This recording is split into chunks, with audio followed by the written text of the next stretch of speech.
Welcome to the Deep Dive. We're here to unpack complex topics and give you the essential insights. Today, we're really diving deep into something urgent and very volatile. The escalating conflict between Israel and Iran. We'll be looking closely at the military actions, the ever-present nuclear threat underneath it all, and how the world is responding, especially the role the U.S. is playing. We've gathered quite a stack of sources for you: intelligence reports, foreign policy analysis, news dispatches, the works. Our aim is to help you understand not just what's going on, but really why it matters, and maybe get a sense of what could happen next. Yeah, and what's really striking is how all these different layers, military moves, sanctions, political aims, even nuclear tech, they're all crashing together right now. It's incredibly volatile. So our job today is to connect those dots for you, try to help you see the bigger strategic picture clearly. Okay, so to really get a handle on this, let's start with what's happening right now, the immediate picture. The escalating strikes, things have really ramped up in the last few days.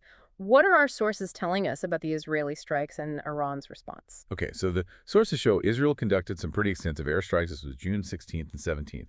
They were targeting Iran's military infrastructure directly. The Institute for the Study of War mentions dozens of ballistic missile and drone storage and launch sites in western Iran. And these weren't just random hits. Specific targets included an IRGC base, that's the Islamic Revolutionary Guards Corps in Gazanchi, which was a missile launch site, and also an IRGC ammo depot down in Desful. So clearly aimed at degrading their missile capability. Right. And do you know how effective these strikes actually were? What was the impact? Well, according to AP News, citing an Israeli intelligence official, the estimate is that Israel destroyed around 40% of Iran's missiles in these specific engagements. Wow. 40%. If that's accurate, it's a massive number, a really significant blow to their offensive capacity, at least for now. Wow, 40%. Okay. So facing that kind of damage, how did Iran hit back? What does their response tell us about their actual capabilities right now? They definitely did retaliate.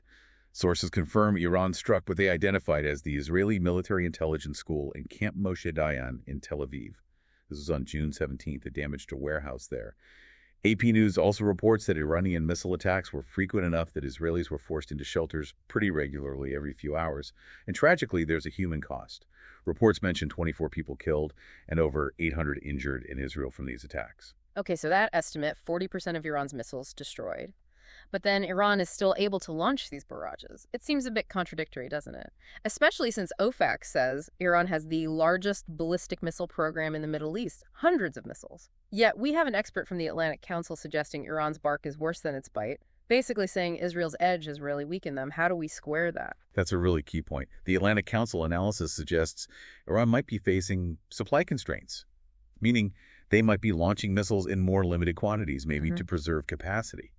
So, while the arsenal looks big on paper, their ability to actually use it effectively, or maybe their willingness to deplete it, might be limited. It hints at some fragility beneath the surface numbers. And what about inside Iran? How are ordinary Iranians reacting to being hit by these strikes?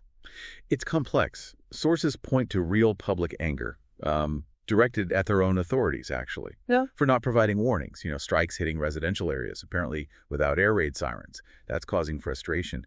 But paradoxically, this kind of external threat can sometimes, initially boost national solidarity. People rally. However, if this conflict drags on, that initial unity could definitely fray. It might expose deeper issues and potentially destabilize the regime down the line. It's a very tricky balance for them. Yeah. Sounds incredibly unpredictable internally. Okay, let's shift focus slightly. Beyond the immediate back and forth, there's that deeper, more persistent concern: Iran's nuclear program.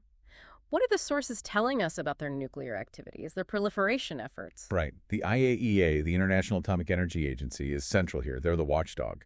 And both the Council on Foreign Relations and the Wilson Center point to IAEA findings that Iran is in violation of their non-proliferation obligations.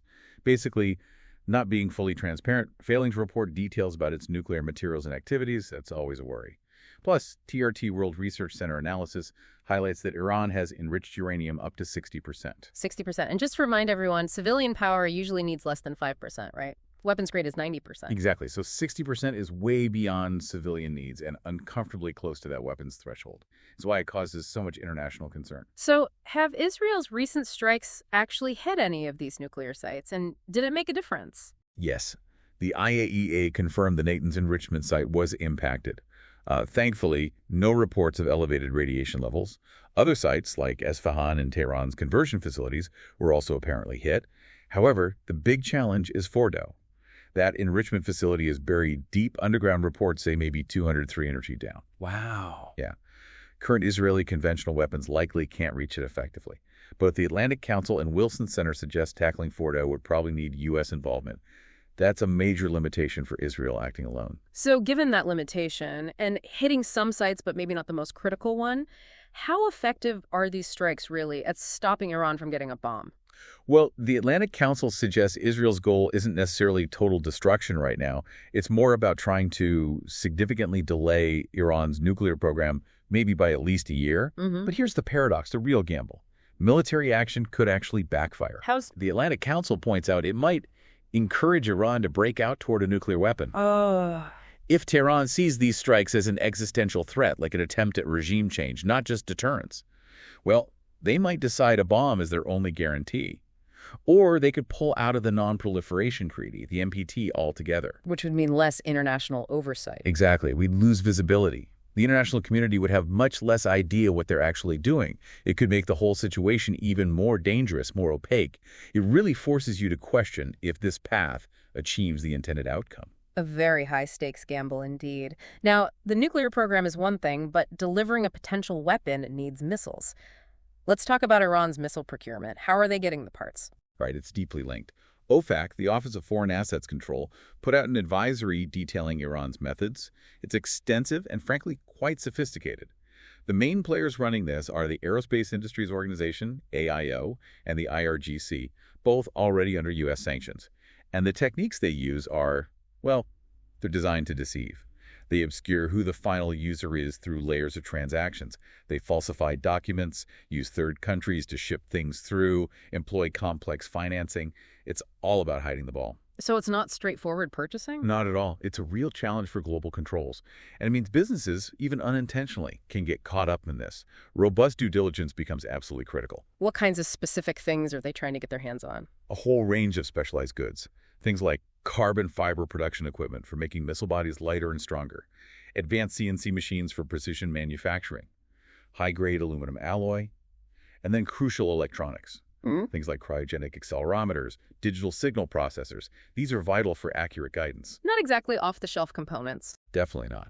They're also after complete guidance and navigation systems. And these procurement networks are global, operating in many countries. It puts private companies right on the front lines, often without realizing it. Okay, let's bring the U.S. into this picture more directly. Given everything we've discussed, the strikes, the nuclear concerns, what's the American position? How involved are they? They're very involved. Fox News reported President Trump held a key meeting in the White House Situation Room specifically to discuss the U.S. response.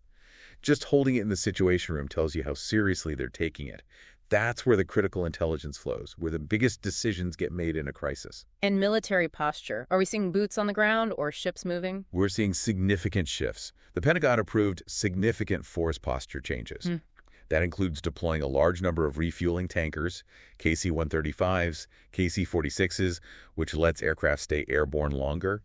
Also, extending the deployments of major assets like the carrier strike groups USS Harry S. Truman and USS Carl Vinson. Huge presence. And repositioning air defense ships, like the USS Thomas Hudner, to the Eastern Mediterranean. The Atlantic Council analysis sees this as the U.S. creating flexible military options, boosting defense, and basically supporting Israel's ability to keep operating at a high tempo. President Trump himself has made some very strong statements too, hasn't he? He has. Very direct language. Fox News reported he denied wanting a ceasefire. He said he wants an end to the conflict, demanding unconditional surrender from Iran. Unconditional surrender, that's strong. Very. He also claimed, we now have complete and total control of the skies over Iran. And perhaps most pointedly, he mentioned knowing the whereabouts of Ayatollah Khamenei, but stated, we are not going to take him out, kill, at least not for now. Wow. Okay, so putting the actions and these very direct statements together, what does this signal about U.S. policy going forward, especially thinking about that Trump 2.0 Middle East strategy idea? Well, connecting the dots, that TRT World Research Center analysis suggests we'd see continuity, maybe even intensification of current trends. It predicts ongoing, hardline pro-Israel positions and a continued focus on maximum pressure on Iran.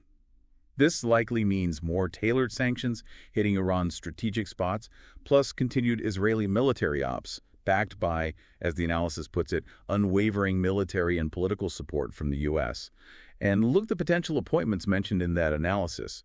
Senator Marco Rubio for state, Mike Waltz as National Security Advisor, Mike Huckabee as Ambassador to Israel, Elise Stefanik at the UN. A consistent theme there. Definitely. They're generally characterized as strongly pro-Israel, hawkish on Iran, supportive of policies like settlement expansion. So the personnel picks seem to reinforce that strategic direction of maximum pressure and close alignment with Israel. But what about the potential downsides? What stands out to you about the longer-term risks of this maximum pressure strategy? The Wilson Center brings up a really important counterpoint. Military pressure doesn't always achieve its goal. Sometimes it can actually unify the population behind the regime you're targeting, not turn them against it. And, as we touched on earlier, it could increase the chances of Iran actually becoming a nuclear state, either by motivating them to build the bomb faster for deterrence or pushing them out of the NPT, leaving us blind. So the pressure could create the very outcome it's trying to prevent. It's a significant risk. It really raises questions about whether military pressure alone is the most effective long-term strategy for preventing a nuclear Iran. And in the meantime, practically speaking, the U.S. is continuing to use sanctions heavily, right? Things like INCONDITIONAL, executive orders, Justice Department actions. Absolutely. They're actively working to disrupt those procurement networks we talked about. And the message to business is clear. Set up strong export compliance programs. The penalties for violations, civil and criminal, can be severe. Due diligence in international trade is just non-negotiable right now. Okay. We have covered a lot of ground today. From the immediate strikes and counterstrikes to the deep complexities of the nuclear program, Iran's hidden procurement efforts, and the major role the U.S. is playing. This deep dive really underscores that while stopping Iran from getting a nuclear weapon is the driving goal for many, the way that goal is pursued, well, it could have huge unintended consequences. It could fundamentally change the security landscape in the Middle East, maybe towards some kind of new stability, or just as easily towards something much more dangerous and unpredictable. So as you think about everything we've discussed, maybe consider this. In our world, information flies around instantly. But how well do we truly grasp the full risks and potential rewards of these major international decisions? And how do those choices, often made far away in places like the Situation Room, ultimately impact the lives of ordinary people caught in the middle?